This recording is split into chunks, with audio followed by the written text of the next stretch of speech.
सभी को जय माँ काली। कैसे हैं आप सभी लोग। आशा करती हूँ कि माता रानी की असीम कृपा आप सभी पर बरस रही होगी।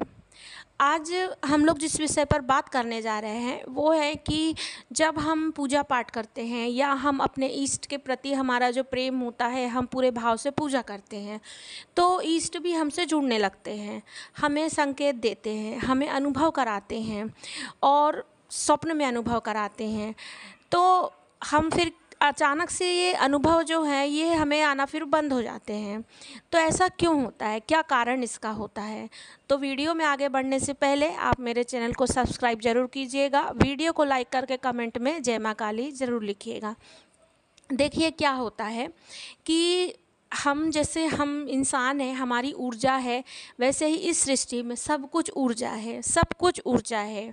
चाहे वो सजीव हो चाहे वो निर्जीव हो, हर चीज़ में ऊर्जा निहित होती है। चाहे आप इसको साइंस की उससे देखेंगे दृष्टि से, चाहे आप इसे आध्यात्मिक दृष्टि से देखेंगे, तो सब कुछ ऊर्जा से बना हुआ है।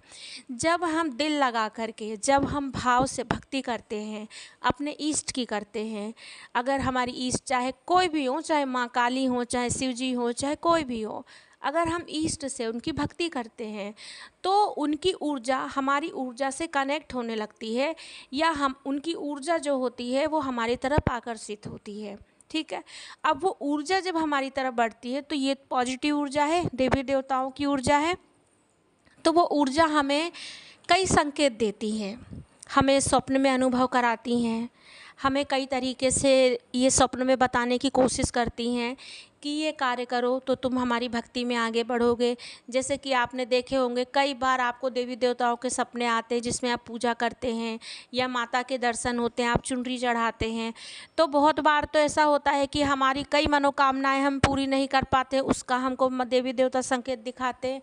लेकिन कई बार जब हम रेगुलर हम लोग पूजा कर रहे हैं, हमारी कोई ऐसी इच्छा हमारी पूरी अधूरी नहीं थी, लेकिन हम बस पूजा कर रहे हैं अपने इष्ट की, हमें उनके प्रति बहुत भाव है और हमें वो स्वप्न में दर्शन दे रहे हैं, हमें शिव जी दर्शन दे रहे हैं, अलग अलग शिवलिंग दिख रहे हैं, श्रृंगारित शिवलिंग दिख रहे हैं, माँ के दर्शन हो रहे हैं, तो वो हमें अनुभव कराते हैं। अब इन अनुभव का मतलब क्या होता है? देखिए, अब आपने अभी इस पूजा स्टार्ट की है, कुछ ही दिन हुआ, या हो सकता है कि आपने नहीं भी किए हों, आपको शिव जी सपने में आना शुरू हुए, आपको माँ काली स्वप्न में दर्शन देना शुरू हो गई। ठीक है।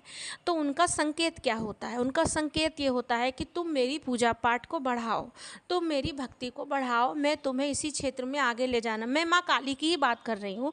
अगर तो माँ काली क्यों क्या संकेत देती हैं जब स्वप्न में आती हैं? तो कि मेरी पूजा पाठ बढ़ाओ, मेरी भक्ति बढ़ाओ, मैं तुम्हें आगे किसी क्षेत्र में लेके जाना चाहती हूँ।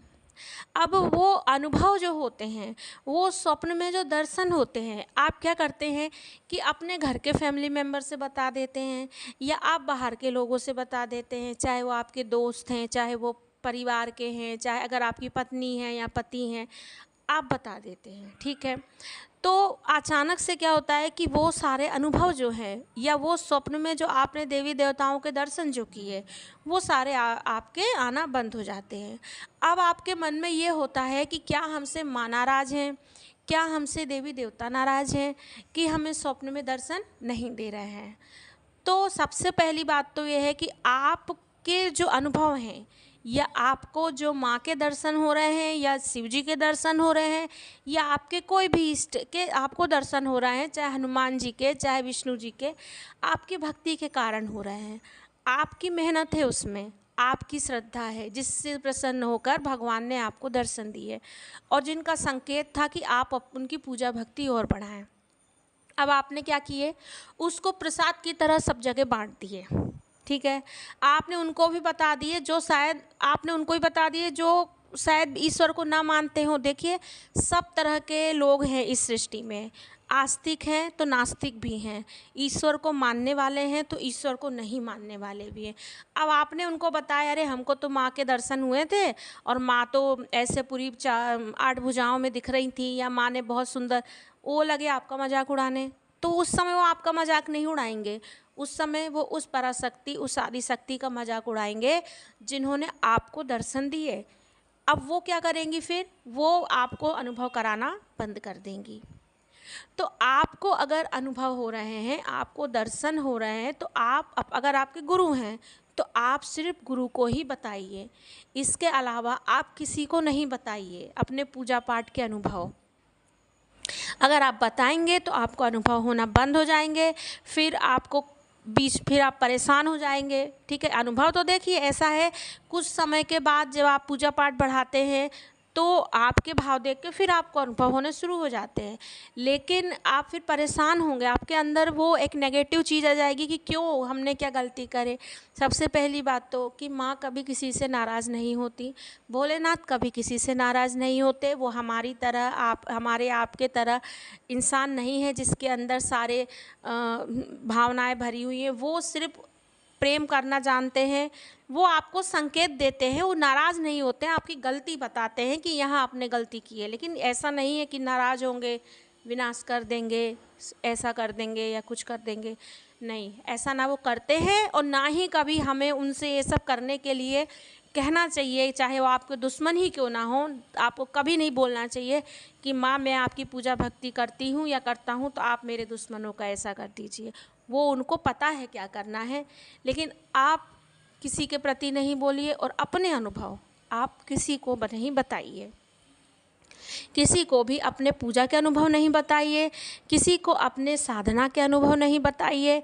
देखिए, पूजा पाठ के अनुभव, पूजा पाठ के जो दिव्य अनुभव होते हैं ये उस धन के समान होते हैं जिसे हम तिजोरी में रखते हैं, सबको नहीं दिखाते। आपकी पूजा किस तरह आप कर रहे हैं, आपकी साधना आप किस तरह कर रहे हैं, आपको अनुभव कैसे हो रहे हैं, ये आप सबको नहीं बताइए, ये आप गुप्त रूप से रखिए। अगर आपको लगता है कि अनुभव बंद हो गए, माँ ने दर्शन देना बंद कर दिए, तो माँ के सामने आप गुहार लगाइए कि माँ अगर मुझसे कुछ गलती हो गई है तो मुझे आप क्षमा कर दीजिए। मैं तो आपके बच्चा ही हूँ, गलतियों से बना ही हुआ हूँ, पुतला हूँ और आप ही के चरणों में हूँ। गलतियों, सुख दुख, अपनी अच्छाई बुराई सब लेके मैं आपके चरणों में हूँ, मुझे माफ़ कर दीजिए। करके आप माँ को श्रृंगार का सामान चढ़ा दीजिए, 16 श्रृंगार का। माँ को पूड़ी हलवा खिला दीजिए, माँ तो ऐसी प्रसन्न हो जाती हैं, जल्दी से प्रसन्न होंगी, फिर आपको दर्शन देंगी। लेकिन बार बार एक ही भूल ना करिए कि फिर आप अनुभव बताएंगे, तो फिर बार बार करेंगे तो काम नहीं होगा आपका। ठीक है, तो अपने अनुभव, अपने साधना के अनुभव, अपने स्वप्न के अनुभव, मंत्र जाप के अनुभव, ये सब किसी को नहीं बताइए।